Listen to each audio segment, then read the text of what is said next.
Hopefully they got enough coffee. We'll see if they come prepared. No, panel was speaking a lot about the mid lane with no one in particular. I mean, a very, very old mid laner who has a diverse hero pool and has been really rising back to the top of the mid laners. Okay, bottom lane, Ramses. A lot of pressure, Fishman and Watson. Doing a good job to be able to push the Mars back. Fishman needing one more right click's not going to be able to find it though. Probably would have died if he had a blood grenade on top of that. Watson was just sitting in the lane for a long time with the meld used, so they ended up getting a couple of them off back to back. So good juking through the trees by Ramses to make sure that he doesn't feed that early first blood. But yeah, back to mid. I know again. Okay, never mind. Ramses, Fishman's not pretty low. Ramses might be able to step back.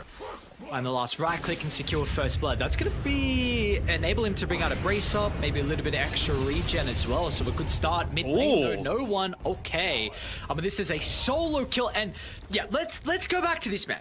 I mean, he previously in those years, like you were saying on that VP roster, this was the mid laner. I mean, this guy completely dominated for such a long time.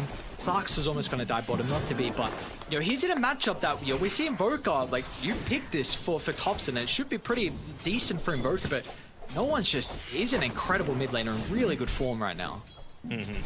I wonder how your mentality does change around this though, right? Because no one, like they were saying on the panel, you kind of need to build around this Leshrac to be, you know, a big damage source or a big part of your win condition. And he's gone the misanthropy facet, so you're not going to be doing any damage to buildings. You're really just going to need to be grouping around Watson to be able to get a lot of that tower damage done. Might also mean that Thompson is freed up a little bit more to be able to make some of these rotations elsewhere because there's not that same level of danger of your mid tower going down essentially for free.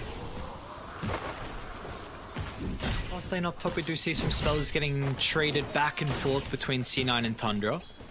It's like at the moment, both cores off to a pretty good time.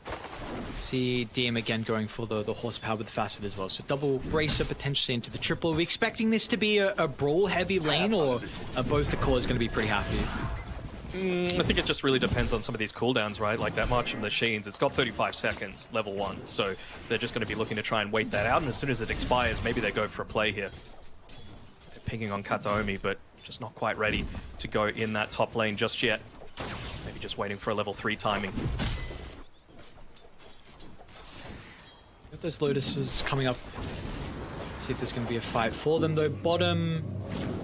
Yeah, that sucks. It will find the Lotus, and it looks like top Kataomi is going to be able to get that one. So 1-for-1. Sarks is actually going to go for a kill onto Fishman, who's completely out of regen, and he's dead. Should be a solo kill for the Mirana. Nicely done. Sarks off to a great start here, assisting with the first blood for Ramses, and now being able to find the Sven without the protection of the Templar Assassin. It is unfortunate that they're not going to be able to play with 9 class because he did add something very, very different to this Tundra roster, right? He's one of the few that is actually playing like the Leshrac support, and his Batrider is out of this world good. Rubik, same sort of deal, but when you could be able to instantly make a play again, now that you've got this Solar Flare available, now that you've got abilities to be able to jump in onto the backline. Did you like the fact that the Tinker is the one taking the stacks, or would you prefer someone else? I think it's important to rush that sort of thing. Some of the movements by Fishman, it really feels like a team performance, right? The warding, the movements from the Sven. Happy to give up his. Died 5 times, but it's taken quite a lot of time to be able to take him out a lot of these, in a lot of these instances. So you've got nearly a level 13 Tinker. He's almost got the full Guardian Greaves. He's got CLOUD9, and you do get the shot on the Sven. So you have this now available. The panel is mentioned a lot is like, is there just going to be a severe lack of damage for Tundra? And of course they don't die to the Tormentor as well. Very close, but here we go. Here are all these items. I mean, just a little bit hesitant because that tier 1 tower is still up. I think that's the big thing, right? The reinforcements are just able to come so quickly that it's just not worth it. No one runs straight to the top, some of the high ground. No one did just get the beacon be delivered, but doesn't pop it before the arrow. Sarks again on point. All he needs is one stun. So we've got to be cautious though, respecting what some of the MKB getting delivered recently, just shy of the shackle though from Pure. It's about that formation though, right? We've seen how unkillable they look when they do have the right heroes in the right places, but find someone off on their own to lane. I think the biggest thing that I'm impressed with on Tundra is their itemization as well, right? Like just all of these things that they're going that are basically no pun intended, nullifying what Cloud9 are trying to do. Saxa is going for a nullifier as his next item, and when you could see Solar Flare plus the nullifier, plus, you know, being a universal hero, all of those items as well. Smoke, no one can run head first. Oh, what a timing of the tornado!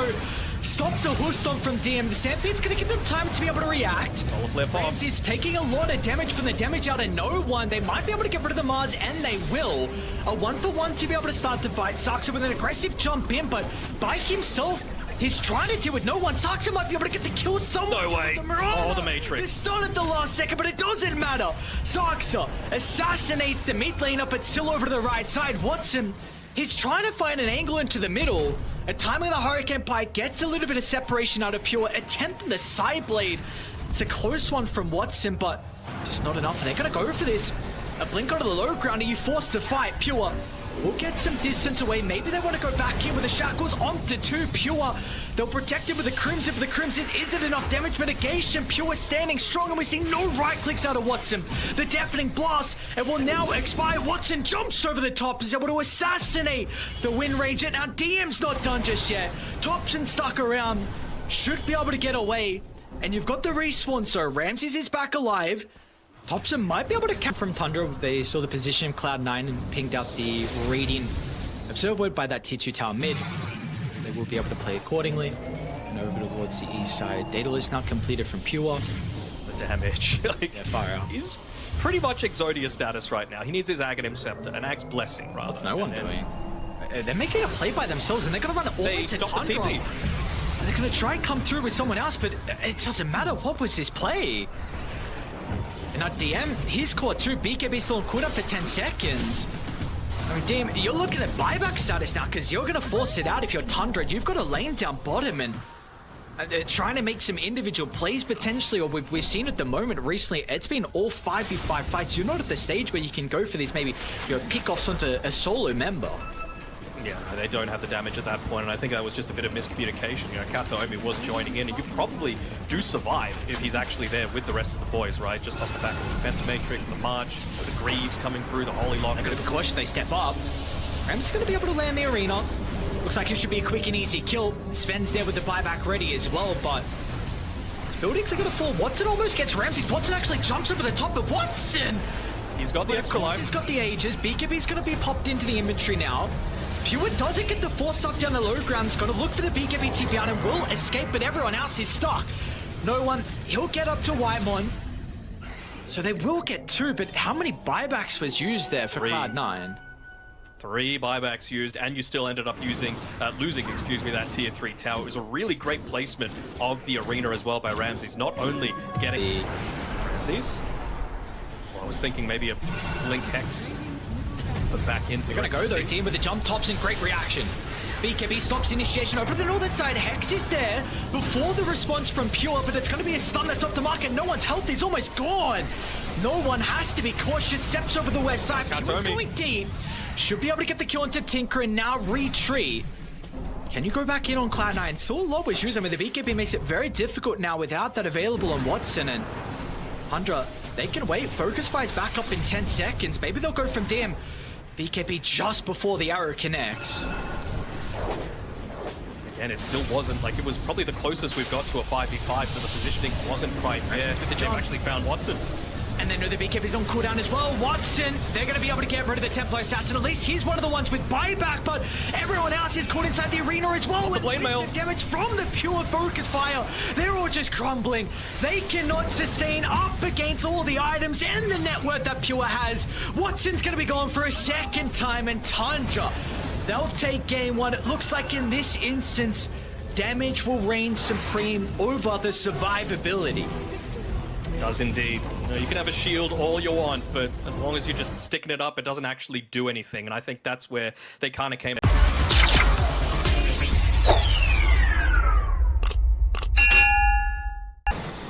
Yoinking the stacks as well. They're going to force a response here. So not really in a position to be able to help, but he does have the Eclipse leveled up if he absolutely needs to. Fishman as well with the Pinson movement. They're going to be able to get the Fiends get in. It's looking a little bit messy from Tundra. Great start. Along with the damages being split on multiple members of Tundra, so no one's really weak at the moment. Now Ramsey's able to continue the chase up to the high ground, and we saw previously in game one, that was a big advantage from Cloud9 to be able to defend their triangle, but this game, it's just not the case. They'll lose 3 heroes. Leveled up early, he still felt so anxious about joining in because of how far behind they are in net worth. No points in the lunar orbit as well, and he's potentially getting dived as well as soon as he walks back into this lane. Pretty deep though.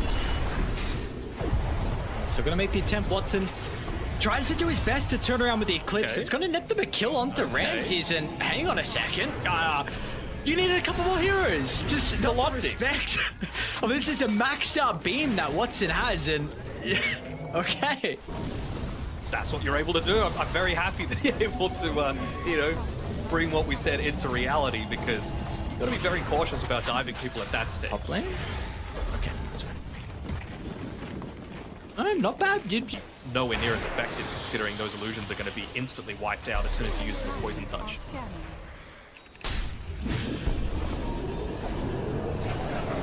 Only play down bottom though, once again, trying to pick on Ramses as best as they can.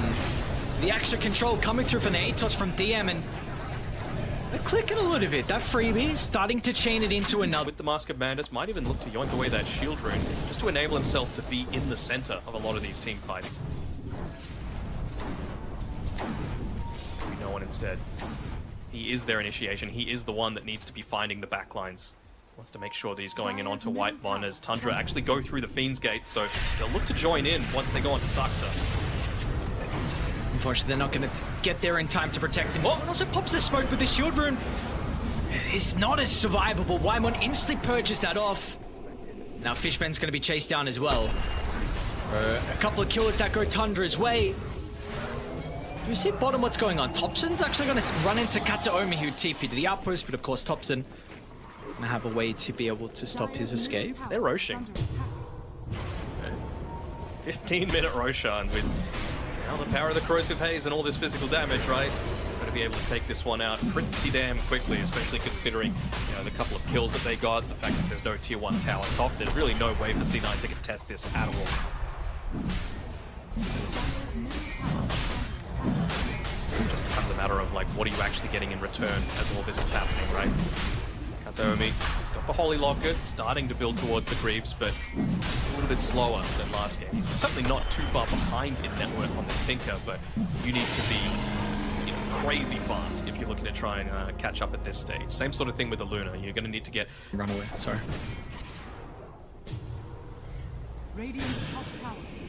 Fishman will be chased down. At least he's going to die.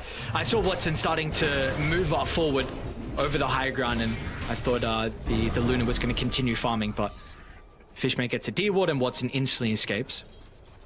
So I was wondering... Go away too. Beam is sticking around inside the top lane, and the rest of Tundra is starting to rotate as well.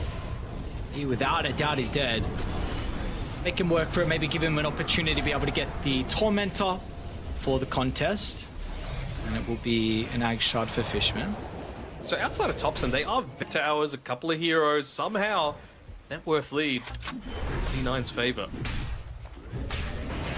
They will get Ramses again. Just pick on Ramses, that's it. 5 deaths out of the 9. Or Mr. Ramses, so... Timing to look to hopefully get a few successful team fights, and then into the Kanda around that level 20 mark. This time they might try and play behind Ramses, but Waimon's a little bit far away. I like to position the gate as well over the north, just in case if anyone's nearby, they're going to be able to close the distance onto them.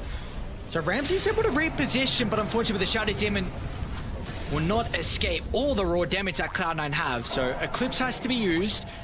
Watson's going to stick around to farm the wave, but Tundra are here. They brought the 4 remaining heroes. No one's going to stand his ground up on the trees just in case to give them this outpost location to maybe buy some time and give them the vision, but it looks like Cloud9, well, they actually want to stay around. Ramses in aggressive on the high ground. Ramses! No. You're not jumping up into Wops, and when he's ready to go with the lunar orbit maxed out, And now no one, he's been able to catch up to Zarkster as well, but the CLOUD9 holds the sniper into place. Tundra trying to take the fight with their numbers disadvantage, but they are forced to. There is just no escape from them. They have to stand their ground, but the Fiend's grip stops Pure from being able to right-click it all. I mean, the Grave is making it so frustrating. Pure might be able to TP up, but the Nightmare stops him short. They also catch out Thompson inside the tree line, and Cloud9, they are back with a bang. An incredible team fight from them.